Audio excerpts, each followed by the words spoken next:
الحمد لله وكفى وسلام على عباده الذين اصطفى أما بعد أعوذ بالله من الشيطان الرجيم بسم الله الرحمن الرحيم وأنتم الأعلون إن كنتم مؤمنين صدق الله العظيم. جب بھی اہل چمن کو ضرورت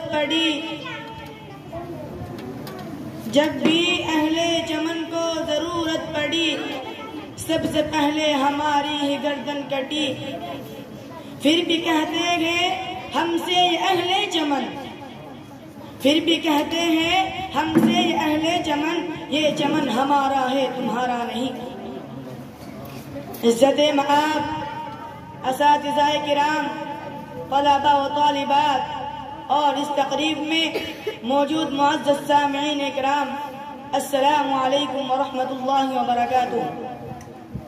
میں انتظامیہ کا انتہائی شکر گزار ہوں جنہوں نے آج اس تقریب میں مجھے کچھ بولنے کا موقع عنایت فرمایا. دعا کیجئے کہ اللہ تعالی مجھے صحیح بات کہنے اور ہم سب کو اس پر عمل کرنے کی توفیق عطا فرمائے، آمین.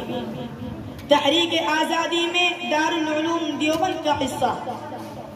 دارالعلوم دیوبند کا مقصد تأسیس، دارالعلوم دیوبند کا قیام مسلمانوں میں دینی تعلیم کی اشاعت کے لیے عمل میں آیا، لیکن اس کی پوری تاریخ پر نظر ڈالی جائے تو سمجھ میں آتا ہے کہ دارالعلوم صرف ایک مدرسہ ہی نہیں تھا بلکہ دین اسلام کی حفاظت کا ایک مضبوط قلعہ بھی تھا.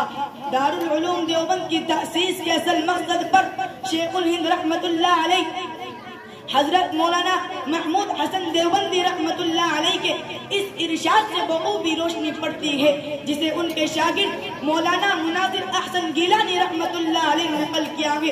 فرماتے ہیں کہ حضرت شیخ الہند نے میرے ایک سوال کے جواب میں فرمایا دیوبند کا مدرسہ سن 1857 کی ناکامی کی تلافی کے لیے قائم کیا گیا تھا.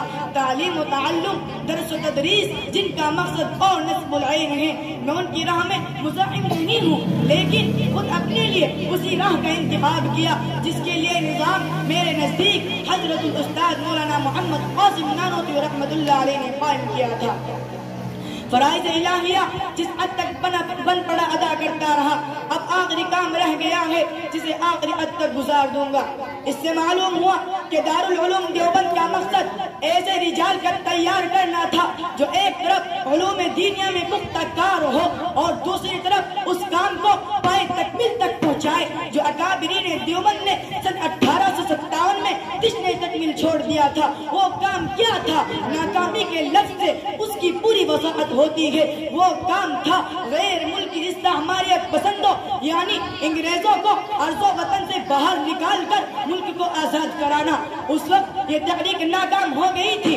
اس کا مطلب یہ نہیں تھا کہ اب ہمیشہ کے لیے باب بند کر دیا جائے، بلکہ اہل دانش ناکامی سے تحریک پا کر اور شکست کے ملبے میں دبے ہوئے تجربات سے فائدہ اٹھا کر کامیابی کی طرف قدم بڑھاتے ہیں. یہی تھا حضرت شیخ الہند کا نصب العین، اور اس نصب العین کے حصول کے لیے انہوں نے اپنی زندگی گزاری. سن 1857 کی ناکامی، اکابرین دیوبند نے دارالعلوم کے قیام سے 10 سال پہلے انگریزوں کے ساتھ جو جنگ لڑی اسے انگریز غدر اور بغاوت کہتے ہیں، مگر حقیقت میں انگریزوں کے خلاف یہ ایک مسلح جنگ تھی جو حضرت سید احمد شہید رحمت اللہ علیہ اور حضرت شاہ اسماعیل شہید رحمت اللہ علیہ کے چھوڑے ہوئے کام کی تکمیل کے لیے لڑی گئی. یہ جنگ تھانہ بھون اور شاملی میں لڑی گئی. یہ دونوں دیوبند کے قریب 2 قصبے ہیں. اس وقت تھانہ بھون ایک بڑا قصبہ تھا جس کی آبادی 35,000 افراد پر مشتمل تھی. تھانہ بھون نہایت خوشحال قصبہ تھا. قصبے کے چاروں طرف ایک مضبوط دیوار تھی جس میں آمد و رفت کے لیے 4 دروازے رکھے گئے تھے. اسی قصبے کی ایک تاریخی مسجد میں جماعت دیوبند کی بزرگ سید الطائفہ حضرت حاجی امداد اللہ مہاجر مکی رحمت اللہ علیہ کی خانقاہ بھی تھی. حضرت مولانا محمد قاسم نانوتوی رحمت اللہ علیہ اور حضرت مولانا رشید احمد گنگوگی حضرت صاحب رحمت اللہ علیہ سے بیعت تھے، ان دنوں انگریزوں کے خلاف ملک کے گوشے گوشے میں نفرت اور انتقام کے جذبات بھڑکے ہوئے تھے۔ بہت سے لوگ ٹولیاں بنا بنا کر دہلی پہنچ رہے تھے تاکہ مغلیہ سلطنت کا آخری تاجدار بہادر شاہ ظفر کے ساتھ مل کر دہلی کو، جو مغلیہ سلطنت کا پائے تخت تھا، انگریزوں سے خالی کرا جا سکے۔ ضرورت تھی کہ دہلی کے اطراف میں جہاں جہاں انگریزوں کی چھاؤنیاں ہیں یا ان کے کیمپ قائم ہیں، ان کو نشانہ بنایا جائے اور جتنا علاقہ ہو سکے ان سے خالی کرا لیا جائے۔ اس مقصد سے اکابرین جن کی عمریں اس وقت بالترتیب 42، 25 اور 29 سال تھی، تھانہ بھون میں جمع ہوئے۔ یہ ایک بڑا مشاورتی اجتماع تھا جس میں اطراف تھانہ بھون کے بہت سے قصبوں اور شہروں سے علماء شریک ہوئے۔ تمام حضرات نے جہاد کی ضرورت پر اتفاق کیا اور حضرت حاجی امداد اللہ مہاجر مکی رحمت اللہ علیہ کو امیر منتخب کر کے بیعت کی گئی اور یہ اعلان کر دیا گیا کہ تھانہ بھون اب انگریزوں کی عملداری سے آزاد ہے، یہاں اسلام حکومت قائم ہو چکی ہے۔ انگریزوں کے جو افسران قصبے کے اندر موجود تھے ان کو باہر نکال دیا گیا۔ انگریزی توپ خانے پر حملہ، خبر ملی کہ سہارنپور سے انگریزی فوج کے کچھ جوان توپ خانہ لے کر شام لے جا رہے ہیں، یہ لوگ تھانہ بھون سے گزریں گے۔ طے پایا کہ اس فوجی قافلے پر حملہ کیا جائے اور ان سے توپ خانہ چھین لیا جائے۔